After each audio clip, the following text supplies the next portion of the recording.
Reading with the photocell gave me the apparent magnitude, and a comparison with its absolute magnitude showed its distance.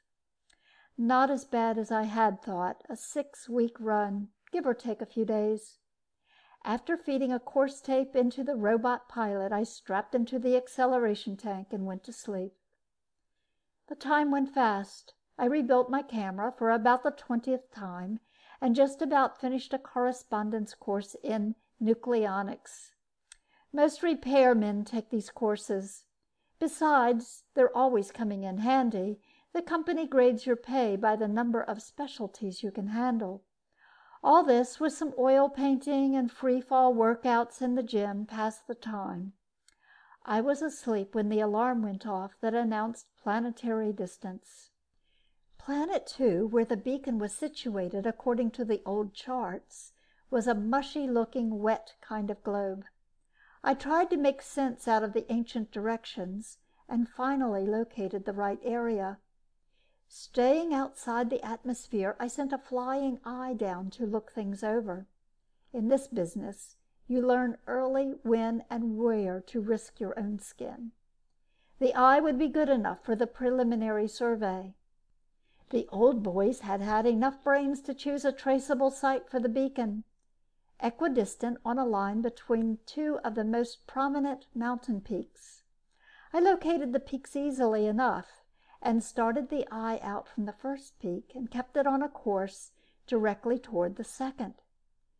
There was a nose and tail radar in the eye, and I fed their signals into a scope as an amplitude curve. When the two peaks coincided, I spun the eye controls and dived the thing down. I cut out the radar and cut in the nose orthicon and sat back to watch the beacon appear on the screen. The image blinked, focused, and a great damn pyramid swam into view. I cursed and wheeled the eye in circles, scanning the surrounding country.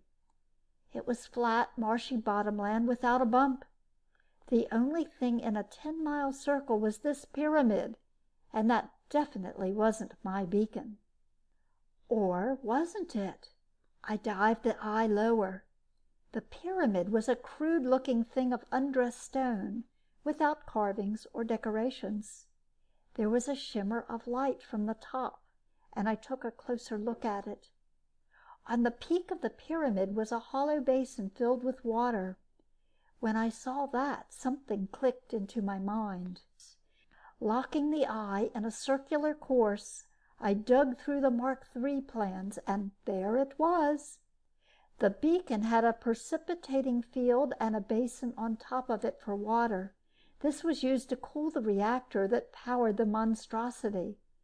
If the water was still there, the beacon was still there, inside the pyramid. The natives, who of course weren't even mentioned by the idiots who constructed the thing, had built a nice, heavy, thick stone pyramid around the beacon. I took another look at the screen and realized that I had locked the eye into a circular orbit about 20 feet above the pyramid. The summit of the stone pile was now covered with lizards of some type, apparently the local life form. They had what looked like throwing sticks and arrow blasts, and they were trying to shoot down the eye, a cloud of arrows and rocks flying in every direction. I pulled the eye straight up and away, and threw in the control circuit that would return it automatically to the ship.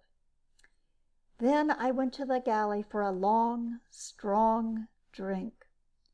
My beacon was not only locked inside a mountain of handmade stone, but I had managed to irritate the things who had built the pyramid. A great beginning for a job, and one clearly designed to drive a stronger man than me to the bottle. Normally, a repairman stays away from native cultures. They are poison. Anthropologists may not mind being dissected for their science, but a repairman wants to make no sacrifices of any kind for his job. For this reason, most beacons are built on uninhabited planets. If a beacon has to go on a planet with a culture, it is usually built in some inaccessible place. Why this beacon had been built within the reach of the local claws I had yet to find out, but that would come in time. The first thing to do was to make contact. To make contact, you have to know the local language. And for that, I had long before worked out a system that was foolproof.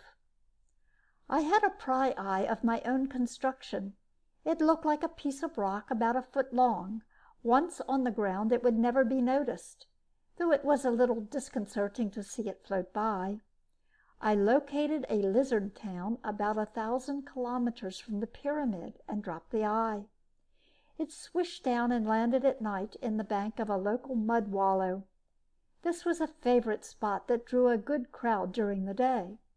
In the morning, when the first wallowers arrived, I flipped on the recorder. After about 5 of the local days, I had a sea of native conversation in the memory bank of the machine translator, and had tagged a few expressions. This was fairly easy to do when you have a machine memory to work with. One of the lizards gargled at one another, and the second one turned around. I tagged this expression with the phrase, "Hey, George," and waited my chance to use it. Later the same day, I caught one of them alone and shouted, "Hey, George," at him. It gurgled out through the speaker in the local tongue, and he turned around. When you get enough reference phrases like this in the memory bank, the MT brain takes over and starts filling in the missing pieces. As soon as the MT could give a running translation of any conversation it heard, I figured out it was time to make a contact. I found him easily enough. He was a Centaurian version of a goat boy. He herded a particularly loathsome form of local life in the swamps outside of the town. I had one of the working eyes dig a cave in an outcropping of rock and waited for him. When he passed the next day, I whispered into the mic, "Welcome, O goat boy, grandson. This is your grandfather's spirit speaking from paradise." This fitted in with what I could make out from the local religion. Goat boy stopped, as if he had been shot. Before he could move, I pushed a switch, and a handful of the local currency, wampum-type shells, rolled out of the cave and landed at his feet. "Here is some money from paradise, because you have been a good boy." Not really from paradise. I had lifted it from the treasury the night before.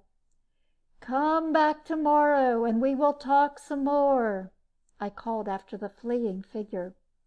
I was pleased to notice that he took the cash before taking off. After that, Grandpa in paradise had many heart-to-heart talks with grandson, who found the heavenly loot more than he could resist. Grandpa had been out of touch with things since his death, and Goat Boy happily filled him in. I learned all I needed to know of the history, past and recent, and it wasn't nice. In addition to the pyramid being built around the beacon, there was a nice little religious war going on around the pyramid. It all began with the land bridge. Apparently, the local lizards had been living in the swamps when the beacon was built, but the builders didn't think much of them. They were a low type and confined to a distant continent. The idea that the race would develop and might reach this continent never occurred to the beacon mechanics, which is, of course, what happened. A little geological turnover, a swampy land bridge formed in the right spot, and the lizards began to wander up Beacon Valley and found religion, a shiny metal temple out of which poured a constant stream of magic water, the reactor cooling water pumped down from the atmosphere condenser on the roof. The radioactivity in the water didn't hurt the natives. It caused mutations that bred true. A city was built around the temple, and through the centuries, the pyramid was put up around the beacon. A special branch of the priesthood served the temple. All went well until one of the priests violated the temple and destroyed the holy waters. There had been revolt, strife, murder, and destruction since then.